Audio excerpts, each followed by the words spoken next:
Hello friends, welcome to our channel. இன்றைக்கி நம்மளோட சேனலில் பேண்டா தீம் கேக் எப்படி பண்ணுறதுன்னு பார்க்க போகிறோம். ஃபர்ஸ்ட் அதுக்கு சாக்லேட் ஸ்பாஞ்ச் கேக் ரெடி பண்ணிக்கணும். அந்த வீடியோ ஆல்ரெடி நம்மளோட சேனலில் போட்டிருக்கோம். லிங்க் வந்து டிஸ்கிரிப்ஷனில் இருக்குது, வேணுன்றவங்க பார்த்துக்கோங்க. ஃபர்ஸ்ட் ஒரு கேக் எடுத்துக்கலாம். அதுக்கு மேலே சுகர் சிரப் அப்ளை பண்ணிவிட்டு க்ரீம் போட்டு ஸ்ட்ராபெரி க்ரஷஸ் கொஞ்சம் ஆட் பண்ணிக்கலாம். அதுக்கு மேலே கொஞ்சமாக நம்ம துருவி வச்சுருந்த டார்க் காம்பவுண்ட் சாக்லேட் மேலே ஆட் பண்ணிக்கலாம். இதே மாதிரி ஒரு லேயரும் ஃபுல்லாக கம்ப்ளீட் பண்ணிக்கலாம்.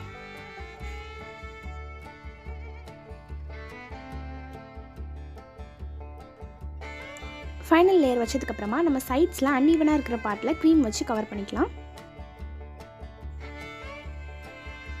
ஃபுல்லாக கவர் பண்ணி முடிச்சதுக்கப்புறமா 1/2 கப் அளவுக்கு டார்க் காம்பவுண்ட் சாக்லேட்டும் 1/4 கப் அளவுக்கு விப்பிங் க்ரீமும் நல்லா மெல்ட் பண்ணி எடுத்துக்கலாம்.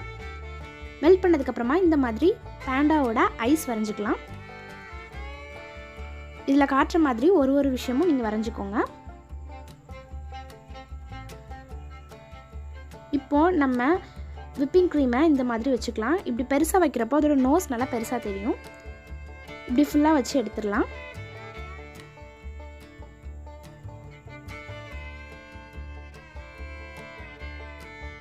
அப்புறம் ஐஸ்லேயும் நம்ம டார்க் காம்பவுண்ட் சாக்லேட் வச்சு இந்த மாதிரி ஃபுல்லாக ஃபில் பண்ணிக்கலாம்.